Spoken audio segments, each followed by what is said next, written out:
IT კომპანია Swift Digital-ი USAID-ის პროგრამის ხელშეწყობით კიდევ ერთხელ იწყებს კარიერული აქსელერაციის პროგრამას. პროექტის ფარგლებში კი IT სფეროში მომუშავე 100-ზე მეტი ახალგაზრდის გადამზადება და დასაქმება იგეგმება კონკრეტული მიმართულებებით. შესაბამისი რეზიუმების გაგზავნა კი უკვე ნებისმიერ დაინტერესებულ პირს შეუძლია 22 ივნისის ჩათვლით. რაც შეეხება Swift Digital-ს, ეს გახლავთ ქართული საერთაშორისო IT კომპანია, რომელიც ბაზარზე უკვე 2017 წელს გამოჩნდა. კომპანია თანამშრომლობს სხვადასხვა საერთაშორისო ბრენდთან და სთავაზობს ისეთ სერვისებს, როგორებიცაა აპლიკაციების დამზადება, ვებგვერდის დეველოპმენტი, დიდი კომპანიების ავტომატიზაციის პროგრამებით და საკუთარი პროფესიონალი კადრებით უზრუნველყოფა. უფრო მეც კი პროგრამის შესახებ, რომელიც ფაქტობრივად შეიძლება ითქვას, რომ რეზიუმების მიღება უკვე დაწყებულია, მოგვიყვება თავად Swift-ის აქსელერაციის პროგრამის ხელმძღვანელი თემურ მაღრაძე. მოგესალმებით ბატონო თემურ, მადლობა რომ ჩვენთან ერთად ხართ. დიდი მადლობა სალომე. მოწვევისთვის ჩვენთვის ნამდვილად მნიშვნელოვანია თქვენთან ეთერში ყოფნა და ასევე ფაქტ საზოგადოებისთვის იმ ინფორმაციის მიწოდება, რომ ჩვენ მართლაც რომ დავიწყეთ კიდევ შემდეგი ეტაპი დიდი ტალღა აქსელერაციის პროგრამის, მაგრამ სანამ აქსელერაციის პროგრამაზე გეტყოდეთ, ვიტყვი 2-20 სიტყვა Swift-თან დაკავშირებით. Swift-ი არის სრულიად ქართული კომპანია, რომელიც შარშან გახდა საერთაშორისო, იმიტომ რომ შეუერთდი ჩვენ ძალიან დიდ ესპანურ Making Sciences ჯგუფს, რომელმაც მოგვცა საშუალება, რომ ძალიან სწრაფად და მაგრად გავიზარდოთ. რეალურად ჩვენ თუ რამდენიმე წლის წინ ვიყავით ჩარშან წინ 70 ადამიანი კომპანიაში, დღეს უკვე 400-მდე თანამშრომელს ითვლის კომპანია და გეგმაში გვაქვს ასევე წლის ბოლოს 600-მდე და შემდეგი წლისთვის უკვე 1200 დეველოპერზე ავიდეთ ქვეყნის მასშტაბით. ეს გვაძლევს საშუალებას, რომ ჩვენ თვითონ განვავითაროთ საქართველოში ის კადრები, რომელიც მოემსახურებიან არა მარტო ქართულ ბაზარს, არამედ საერთაშორისო ბაზარს. იცით, რომ თქვენ ეს მიმართულება, რაც შეეხება დეველოპმენტს, არ არის შეზღუდული ტერიტორიულად, ადამიანს ნებისმიერი ადგილიდან შეუძლია ჩაერთოს და იმუშაოს სხვადასხვა პროექტებზე მსოფლიოს ნებისმიერ ქვეყანაში. შესაბამისად, ჩვენს გვეძლევა საშუალება, რომ ამ არსებული 400 დეველოპერის მეშვეობით და ასევე USAID-ის ეკონომიკური უსაფრთხოების პროგრამის მხარდაჭერით, რომელმაც დიდი ეფორტი ჩადო ჩვენ განვითარებაში, გადავამზადოთ დამატებით ქართველი ახალგაზრდები. ჩვენ, რა თქმა უნდა, რამდენი შარშან წინ დავიწყეთ აქსელერაციის პროგრამა და ეს პროგრამა ყოველწლიურად იხვეწება. წელს იანვარში ჩვენ 100-მდე ადამიანი უკვე მივიღეთ, გადავამზადეთ და ისინი უკვე დასრულების ფაზაში არიან და ჩვენ გუშინ წინ გამოვასწრეთ კიდევ ახალი აქსელერაციის პროგრამის მიღება, რომელიც დაიწყება სექტემბერში. სექტემბრამდე დრო გვაქვს ჩვენ, რომ მაქსიმალურად, როგორც თქვენ აღნიშნეთ, ამ თვის ბოლომდე შევაგროვოთ ის რეზიუმეები და მოვძებნოთ ის ადამიანები, რომლებსაც აქვთ მაღალი мотиваცია და მინდა ხაზი გაუსვა, რომ ეს ისეთი სფეროა, რომელშიც მთავარია мотиваცია. мотиваცია, რომ იმუშაოს საკუთარი თავის განვითარებაზე და ჩვენი კომპანია სთავაზობს ამ ადამიანებს ძალიან მაღალი დონის სპეციალისტების და პროფესიონალების მიერ, ანუ მაქსიმალური ცოდნის გადაცემით. კონკურენცია ძალიან მაღალია და ამიტომ მნიშვნელოვანია, ასე ვთქვათ, ნამდვილად мотиваცია, რომელიც თქვენ აქცენტით და რადგან პროგრამაზე გადავედით, აუცილებლად უნდა გკითხოთ დეტალები, თუ რისი საშუალება ექნება ახლა იმ ნებისმიერ ადამიანს დაინტერესებულს, რომელიც მიიღებს პროგრამის ფარგლებში მონაწილეობას. მე როგორც ვიცი, აქ საუბარია როგორც თეორიულ, ასევე პრაქტიკულ გამოცდილებასაც, ხო? დიახ.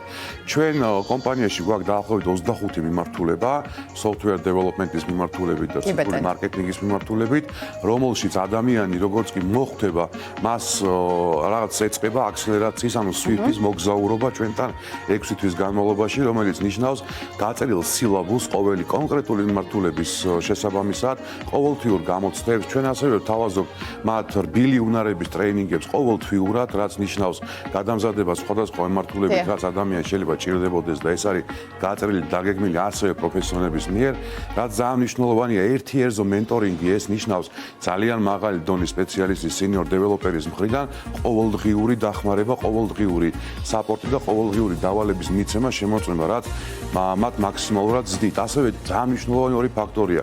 ჩვენ მან ვცდილობთ, რომ ჩავთოთ როგორც რეალური პროექტების განხორციელებაში, ასევე იმიტირებული პროექტების განხორციელებაში, რაც იმ ადამიანებისთვის ძალიან მნიშვნელოვანია, ვინც ამ სფეროში შედის სამუშაოდ. ასევე იცით თქვენ წეგან ხაზი გაუსვი საერთაშორისო ბაზარს და აქ მნიშვნელოვანია უცხო ენის ძალიან კარგად ცოდნა. ჩვენ ასევე ყავს native speaker ინგლისურის კომპანიაში, რომელიც ყოველდღიურად დაკავებულია იმისთვის, რომ ჩვენი ინტერნების ენის დონე მაქსიმალურად აამაღლოს და მათი უნარები გააუმჯობესოს, რომ მერე შემდეგ ის მათ შეძლონ ნებისმიერ წერტილში მსოფლიოში გუნდთან ერთად მუშაობის უნარი შეიძინა.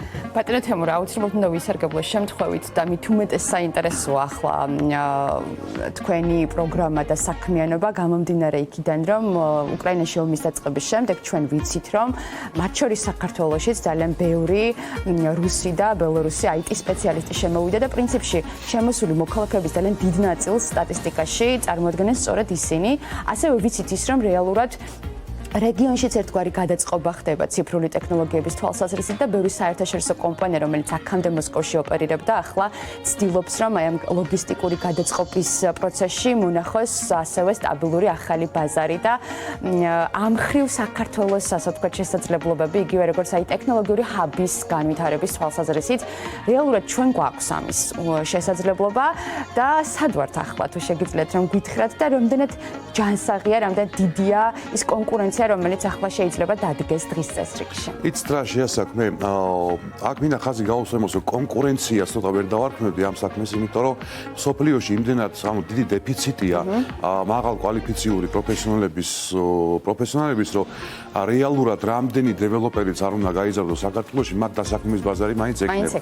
ეს ძალიან მნიშვნელოვანია, რომ საქართველოში აკუმულირება ხდება ამ სპეციალისტების, რადგან მერე ქვეყანა ხდება უფრო მიმზიდველი ინვესტორებისთვის, როგორც არის სხვადასხვა ქვეყნები მთელ მსოფლიოში, სადაც განვითარებულია IT მიმართულება და დიდი კომპანიები ცდილობენ იმ ბაზარზე შევიდნენ, რომ მაქსიმალურად კარგი პროდუქტი წამოიღონ. გულისხმობ ხარისხიან დეველოპერს. ჩვენი ბაზარი სად არის აი ამ? ჩვენი ბაზარი არის ძალიან კარგ მდგომარეობაში, ანუ გულისხმობ იმას, რომ სოფლიოს დიდი კომპანიები უკვე დაინტერესებულები არიან, როგორც ჩვენ შემთხვევაში ესპანურმა დიდმა კომპანიამ რო დადო ჩვენთან ძალიან კაი დილი, ეს ნიშნავს, რომ ისინი უკვე დაინტერესდნენ ქართულ ბაზარზე და ამით რომ სხვა ქვეყნის მოქალაქეები ჩემოდიან და მაქსიმალურად ცდილობენ აქ დაფუძნდნენ და აქედან იმუშაონ, ეს აძლევს საქართველოს საშუალებას, რომ უფრო განვითარდეს. უფრო მეტი დეველოპერი გვეყოლება, ვინც გადასცემს თავის ცოდნას, უფრო მეტი კომპანია გაიხსნება, სადაც შეიძლება დასაქმდეს ქართველი, ანუ ახალგაზრდა დამწყები დეველოპერი.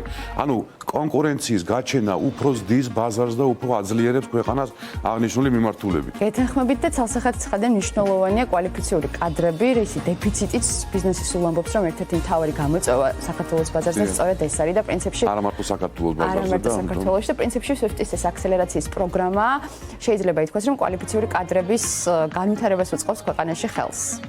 ანუ ჩვენთან დაახლოებით 100-მდე ადამიანს მივიღებთ ჩვენ სექტემბრისთვის და თამამად შემიძლია ვთქვა, რომ 80-90%-ზე მეტი დასაქმდება როგორც SWIFT-ში, ასევე სხვა საერთაშორისო კომპანიებში. ხო და აქ ასევე საინტერესოა ის, რომ მაღალანაზღაურებად კადრებზეა საუბარი, რაც ძალიან მნიშვნელოვანი კომპონენტია და ალბათ ძალიან მიმზიდველიც. რა თქმა უნდა, ანუ დეფიციტი კადრების ზრდის მოთხოვნას და ზრდის თავისთავად უკვე ფასს გადახდას იმ ადამიანებისთვის, ვინც კარგი სპეციალისტია. აქვე მინდა ერთი რაღაც კიდე სიახლე გაცნობოთ, რომ გარდა აქსელერაციის პროგრამისა ჩვენ კიდე ერთ თვეში ვიწყებთ აკადემიას. კი, აკადემიას, რომელიც თუ აქსელერაციის პროგრამაში ჩვენ ვხედავთ დეველოპერებს, რომლებიც მინიმალური ცოდნით არიან, რომ უკვე თავიდანვე შეძლონ, ანუ მაღალი კვალიფიკაციის დეველოპერთან მუშაობა, აკადემიის შემთხვევაში ჩვენ თავაზობთ უკვე სულ ნოლიდან ცოდნის გადაცემას, ანუ ადამიანს, რომელსაც ჯერ ჩამოყალიბებული არ აქვს კარგად გამართულებით, უნდა წავიდეს თავის ცხოვრება როგორც წარმართოს, ან იმ ადამიანებს, რომლებსაც პროფესია არჩეული აქვს, მაგრამ უნდა შეცვლა და უნდათ უფრო კონკურენტულ ბაზარში შესვლა, გულისხმობ, რომ მაღალანაზღაურებადი კადრი გახდეს თვითონ, მათთვის ხსნით ჩვენ აკადემიას პრაქტიკულად უკვე. ვიცი უმეტეს როცა მომავლის პროფესიებს შორის IT მიმართულება არის, ასე ვთქვათ, დაწინაურებული და პრიორიტეტული. გასაკვირველია. ძალიან დიდი მადლობა ბატონო. აკადემიაში ველით ყველა მსურველს ჩვენ ვებგვერდზე შეუძლია შემოგზავნდნენ და ნებისმიერ დროს დარეგისტრირდნენ, ჩვენ ღია ვართ უკვე ყოველთვის. ძალიან დიდი მადლობა. ვფიქრობ, რომ მოცემული 10 წუთის განმავლობაში ფაქტობრივად მიმოვიხილეთ ყველა ის მნიშვნელოვანი კომპონენტი, რომელიც ციფრული ტექნოლოგიების თვალსაზრისით უნდა იცოდეს მაყურებელმა და მე კიდევ ერთხელ შეგახსენებთ, რომ SWIFT-ის აქსელერაციის პროგრამაში მონაწილეობის მიღწევად რეზიუმების მიღება უკვე დაწყებულია, ის 22 ივნისის ჩათვლით გაგრძელდება. ჩვენი სტუმარი კი გახლდათ თემურ მაღრაძე. ძალიან დიდი მადლობა სტუმრობისთვის და დაგამშვიდობებით.